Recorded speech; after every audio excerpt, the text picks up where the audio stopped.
స్ఫూర్తిగా తీసుకుని పెట్టినటువంటి పేజ్ అనుకుంటా అది. సో ఆ యోగాళంలో డైరెక్ట్ గా ఇక్కడ చూస్తే నా నెంబర్ అలా పెట్టేశారు అంతే.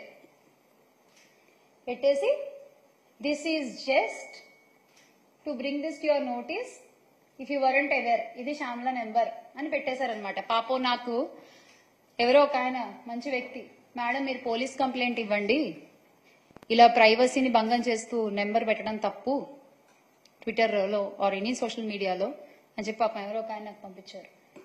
ఇంకా అటుపక్క కూడా మీరు చూస్తే ఎన్ని మెసేజ్లు, ఆ నెంబర్స్ కూడా I really want to show the numbers. ఆ నెంబర్స్ ఏంటి, ఎస్ మీరు మీ రెడ్ బుక్ లో ఏం రాస్తున్నారో నాకు తెలియదు, కానీ మీరు చేసేవన్నీ, రాష్ట్రంలో జరుగుతున్నవన్నీ ప్రజలు చూస్తున్నారు, దేవుడు చూస్తున్నాడు, దేవుడు రాస్తున్నాడు, ప్రజలు కూడా రాసుకుంటున్నారు. మీకు అన్నిటికీ సమాధానం చాలా త్వరలోనే దొరుకుతుంది.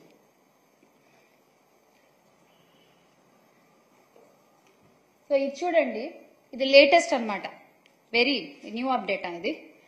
ఏంటి ఆడియో లీక్.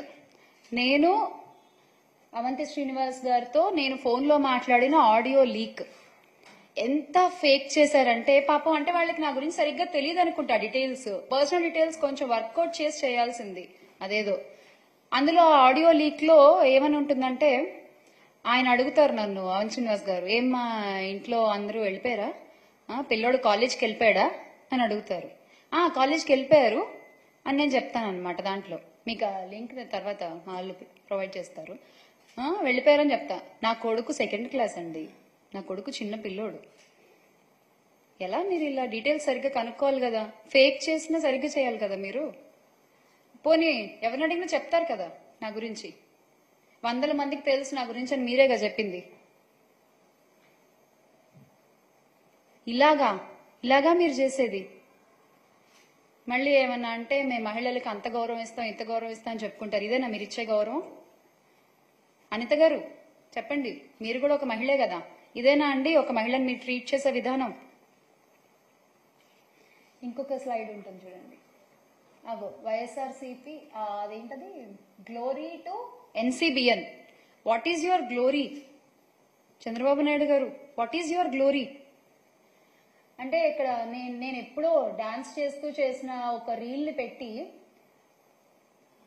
యువజన శృంగార రసిక పార్టీ అంట. అసలు అంటే ఇంకా మరి సినిమాల్లోంచి వచ్చిన వాళ్ళు రాజకీయాల్లోకి రాకూడదా ఏంటి? నాకు అర్థం కాదు, చెప్పండి.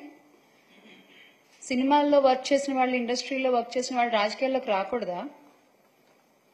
ఒక చిన్న సందేహం అండి, ఏమనుకోవద్దు. తెలుగుదేశం పార్టీని స్థాపించిన గౌరవనీయులు స్వర్గీయ ఎన్టీ రామారావు గారు, ఆయన ఎవరండి? ఆయన ఇండస్ట్రీ పర్సనేగా, ఆయన ఒక నటుడేగా ముందు. ప్రజారాజ్యాన్ని స్థాపించిన చిరంజీవి గారు, ఆయన ఎవరండి? ఆయన ఒక నటుడే కదా. ఎందుకు ఇప్పటి మన డిప్యూటీ సీఎం గారు పవన్ కళ్యాణ్ గారు, ఆయన ఎవరు? ఆయన నటుడే కదా.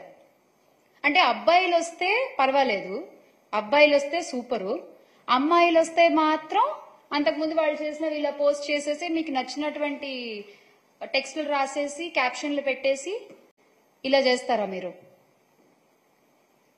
ఇది ఎంతవరకు కరెక్ట్ అండి?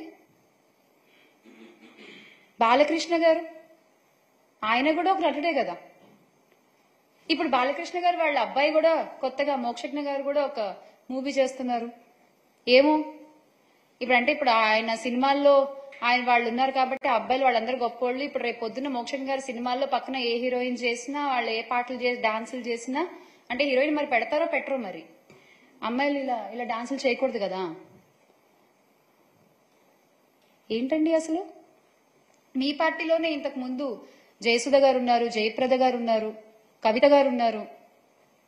అంటే వీళ్ళందరి వ్యక్తిత్వాల గురించి మీరేం చెప్పాలనుకుంటున్నారు?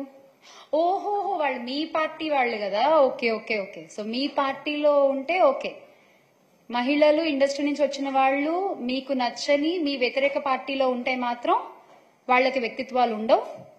వాళ్ళ వ్యక్తిత్వాల గురించి మనం ఏదైనా మాట్లాడేస్తాం, వాళ్ళ మీద మనం ఎంత అభాండాలైనా వేసేస్తాము, ఎంతైనా ట్రోల్ చేసేస్తాం, అంతేనా? అంతేనా మీరు చెప్పదలుచుకున్నది?